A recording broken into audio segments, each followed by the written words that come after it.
The shocking truth about how sex connects you to a deeper level of consciousness.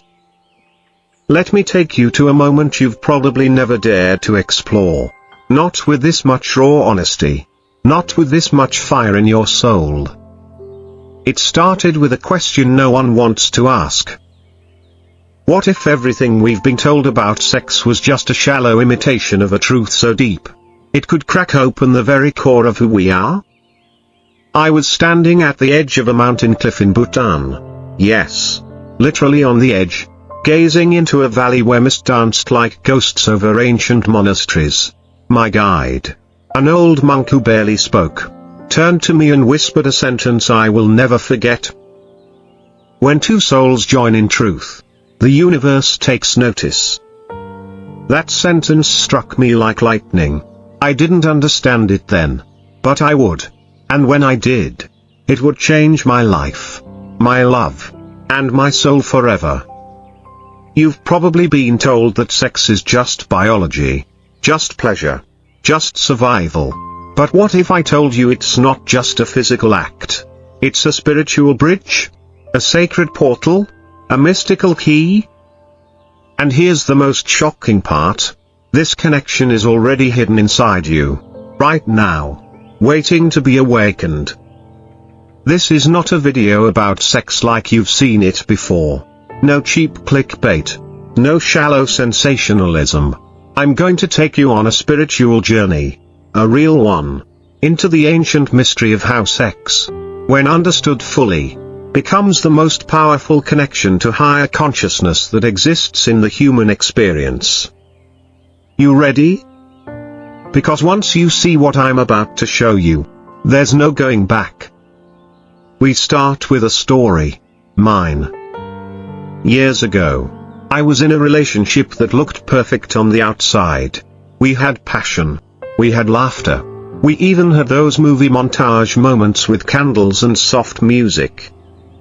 But deep inside, I felt empty, disconnected, like I was touching someone's body, but never their soul. One night, I found myself staring into her eyes and realizing there was no one home. Not because she wasn't present, but because I wasn't. I was operating from a place of desire, not devotion, of taking, not transcending. It hit me hard. Sex without consciousness is just noise. But sex with awareness, that's music from another dimension. So I left. Not in anger. In search. And what I discovered blew my mind. In the mountains of Peru, I found a tribe that believes every sexual act is a prayer. They prepare for it like a ceremony. They fast. They meditate. They chant. One elder told me, when we make love, we create more than children. We create energy that feeds the spirit world. I didn't laugh. I couldn't. Because I'd felt it once before. Years earlier, there was a moment, just one, where everything stopped. Time disappeared. My partner and I locked eyes. And suddenly, I wasn't in my body anymore. I was floating. Watching, melting, expanding. It lasted only seconds, but it was real. I'd just never had words for it, until now. Let me tell you something most people never hear. Sex is not the goal. Union is. And union doesn't just mean bodies. It means energies, souls, breaths, intentions. When those align, something beyond comprehension happens. Imagine being able to connect with someone so deeply. You can literally feel their thoughts. Feel their heartbeat as your own. Feel their fears melting inside your courage. That's not fantasy. That's sacred sex. And it doesn't happen by accident. It happens when we wake up. Now, here's where things get wild. 3 minutes into my stay in a remote monastery in northern India, I met a yogi who'd taken a vow of silence. For 21 years. He broke it the day I arrived. Just for me. He looked at me and said, You want to know the secret to divine sex? Stop chasing climax. Start becoming the space it happens in. I had no clue what he meant. So he told me a story. He said in ancient times, tantric lovers would sit facing each other for hours, fully clothed, doing nothing but breathing in sync. No touching, no talking, just breath. After some time, their heartbeats would match, their thoughts would align, and then, without moving, they would weep. Not from pain, from connection. Because in that space, they weren't two people anymore. They were one.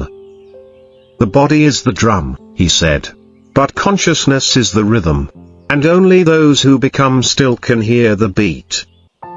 That hit me like thunder. What if everything we think of as sex, the rush, the friction, the climax, was only the surface? What if underneath, there's a deeper rhythm? A sacred pulse.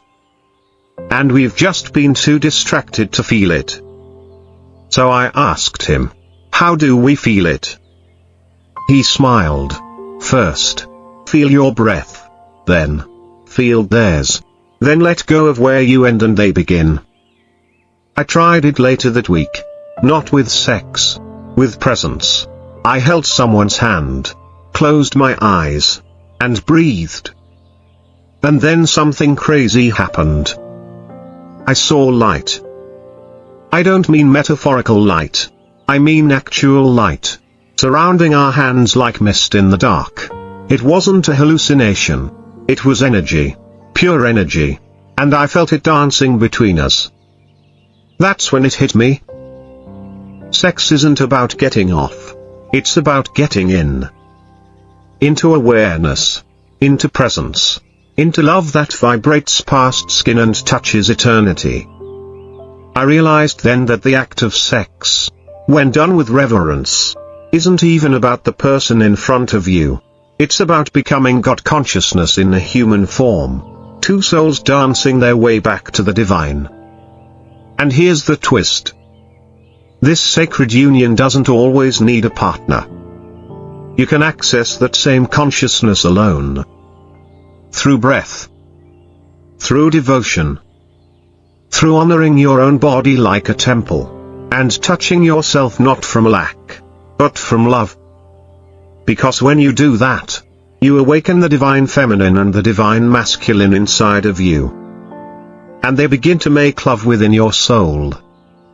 Now, I know what you're thinking, this is insane.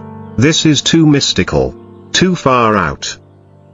But tell me, have you ever made love and felt empty afterward? And have you ever just held someone and felt full?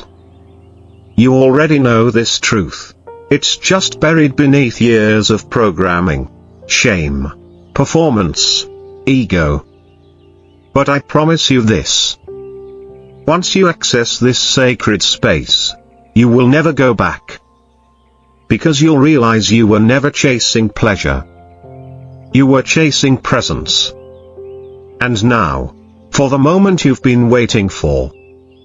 Remember that old monk on the cliff? He gave me something else.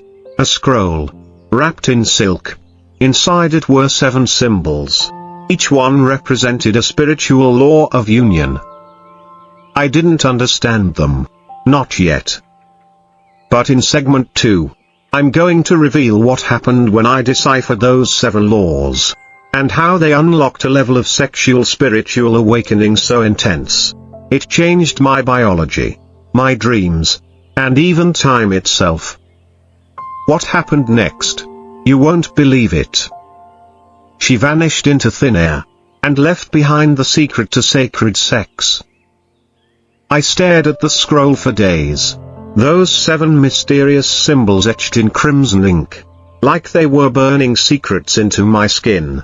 Each symbol pulsed with something ancient, something alive, as if they weren't just drawings, but doorways.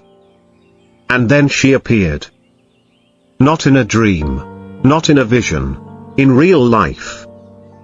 I was staying in a sacred temple village deep in the Himalayas. No cell service.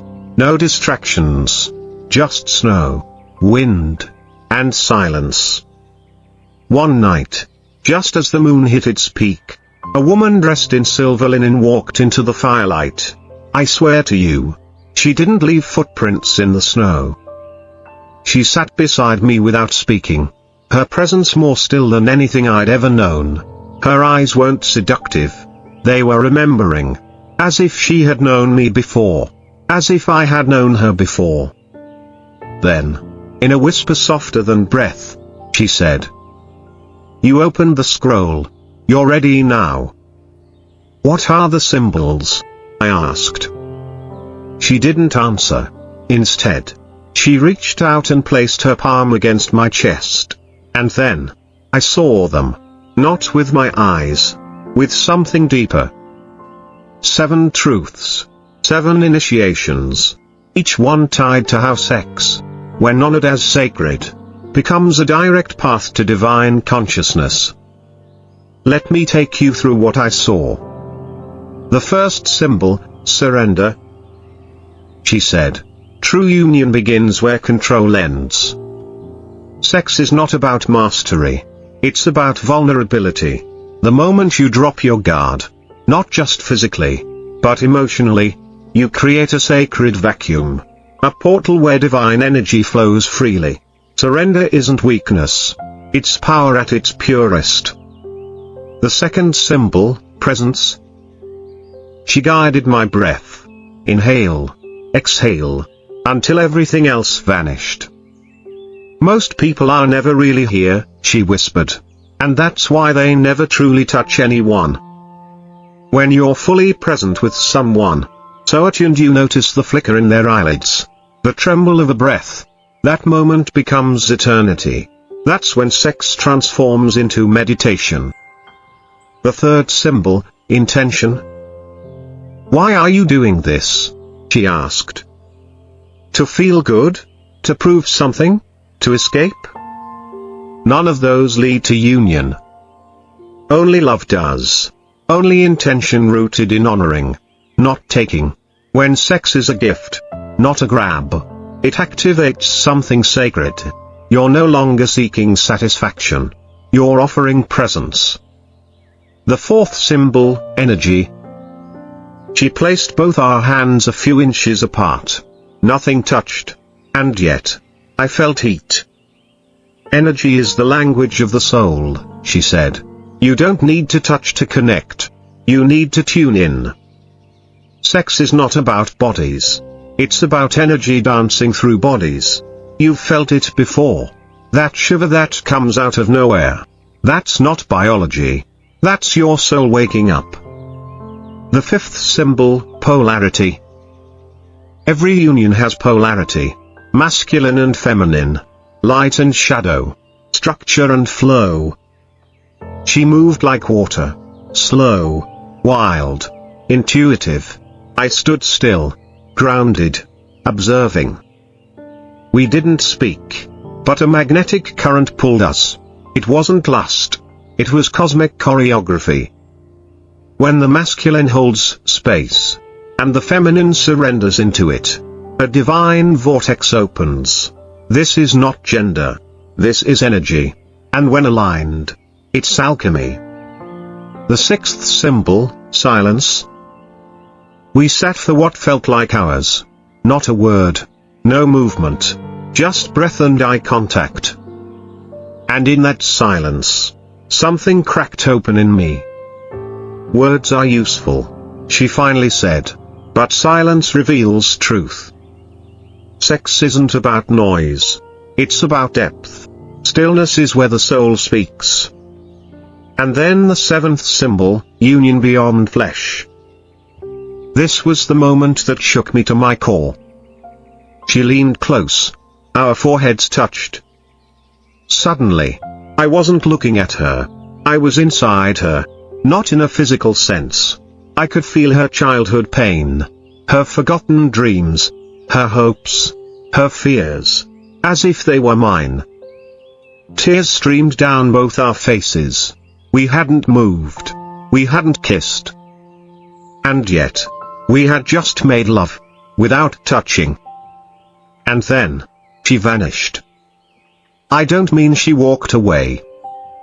She literally disappeared into light. I ran outside, searching, shouting her name into the void. Nothing. Not even a footprint in the snow.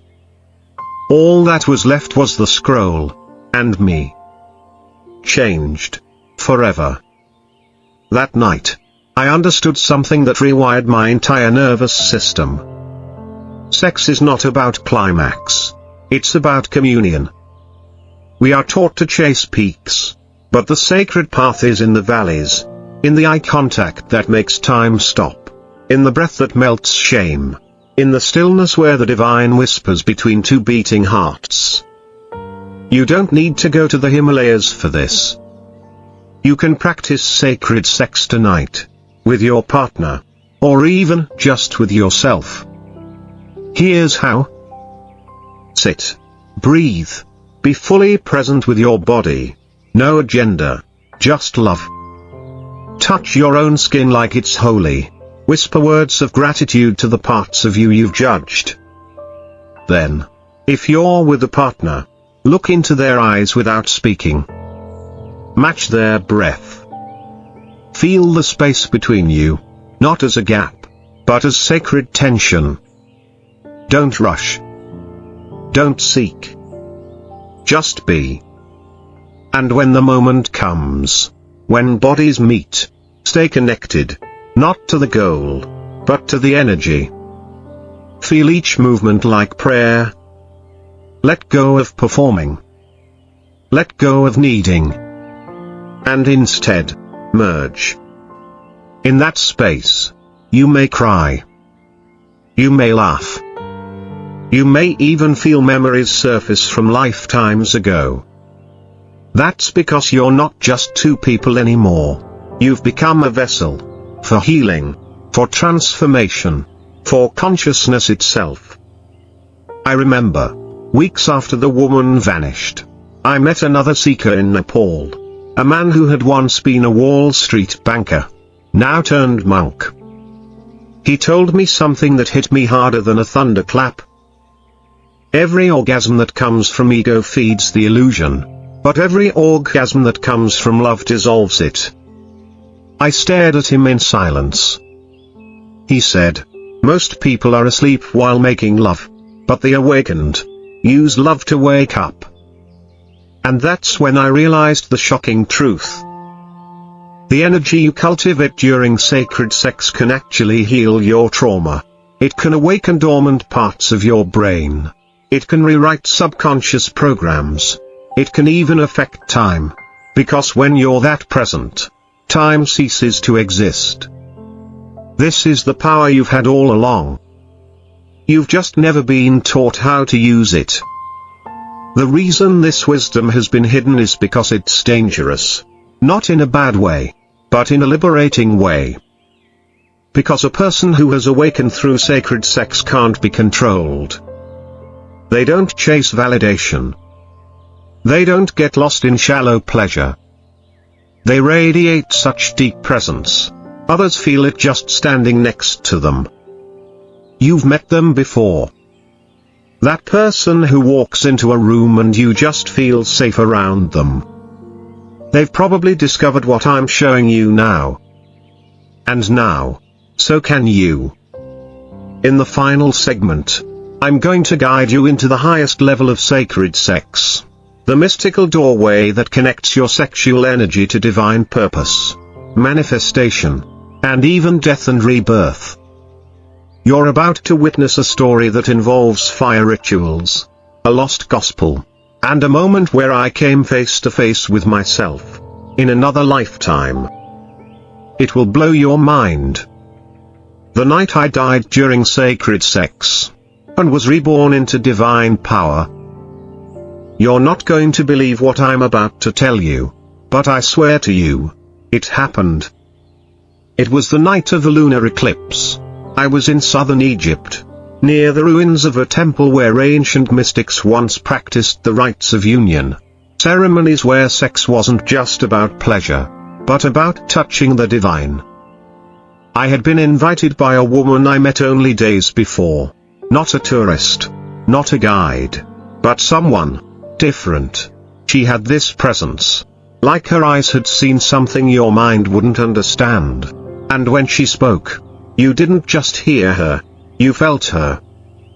We talked for hours about everything. Creation myths, soulmates, energy, even death. That's when she asked me, "Do you want to know what sacred sex really unlocks?" I thought I already did. But she shook her head and whispered, "Then meet me at the temple, tonight." That night changed everything. We didn't touch for hours. We just breathed together in front of an open fire, surrounded by ancient pillars and silence so loud it felt like the universe was holding its breath. And then, something took over. Not lust, not desire, but something ancient, something beyond us. It was like the walls between lifetimes collapsed, and we weren't just two people anymore. We were priest and priestess, flame and water, hunter and moon, over and over again, in body after body, soul after soul. The act that followed was not sex. It was sacred remembrance. We didn't chase climax. We chased truth. And somewhere between our synchronized breath and trembling stillness, I saw something impossible. I saw myself, lying down, eyes open. But I was above, watching, outside of my body. There was no panic, only peace. I was dead. But I wasn't gone. I was conscious in the most profound way I've ever known. And in that out-of-body moment, I understood it all. Sex is the doorway that opens when the soul wants to leave the mind and enter the divine. We've been taught that orgasm is the peak. That's wrong. The true orgasm is death. Death of ego. Death of fear. Death of separation. That night, I experienced what mystics call the little death. A full-body energetic release so pure, so sacred, it dissolves your entire sense of self into the infinite. When I came back into my body, I gasped like I had just been born. She was crying, not because of pain, but because we had just touched God together. And then she said something I'll never forget. "You are now reborn through the flame of love. Use this power wisely." She kissed my forehead, and just like the woman in the Himalayas, she vanished into the wind. Gone.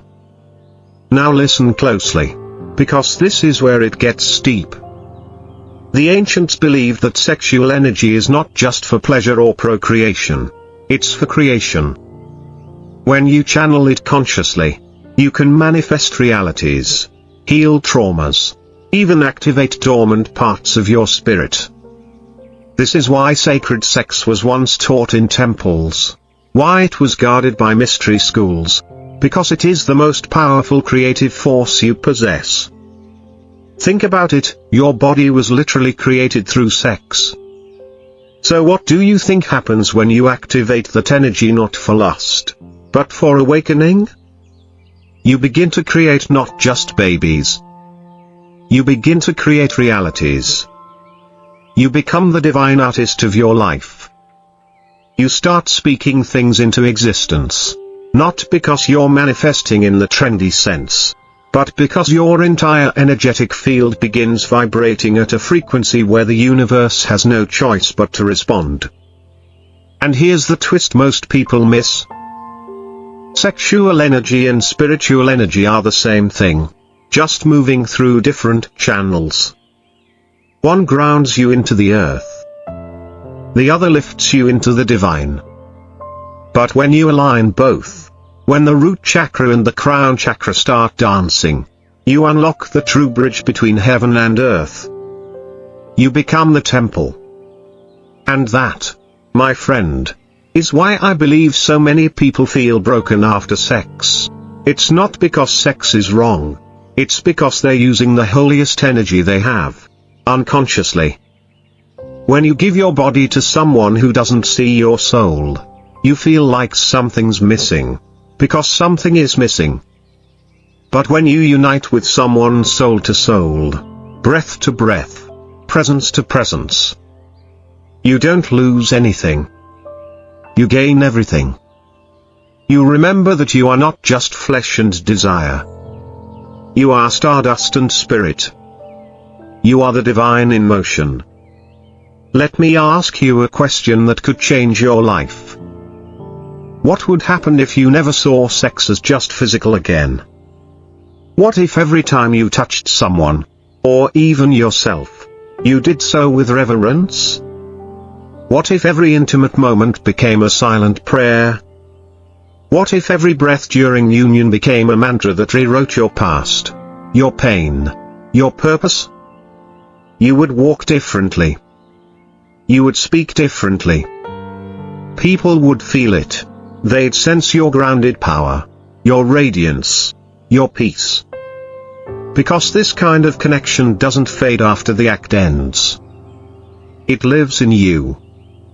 It reshapes your nervous system. It awakens your gifts. And most of all, it frees you.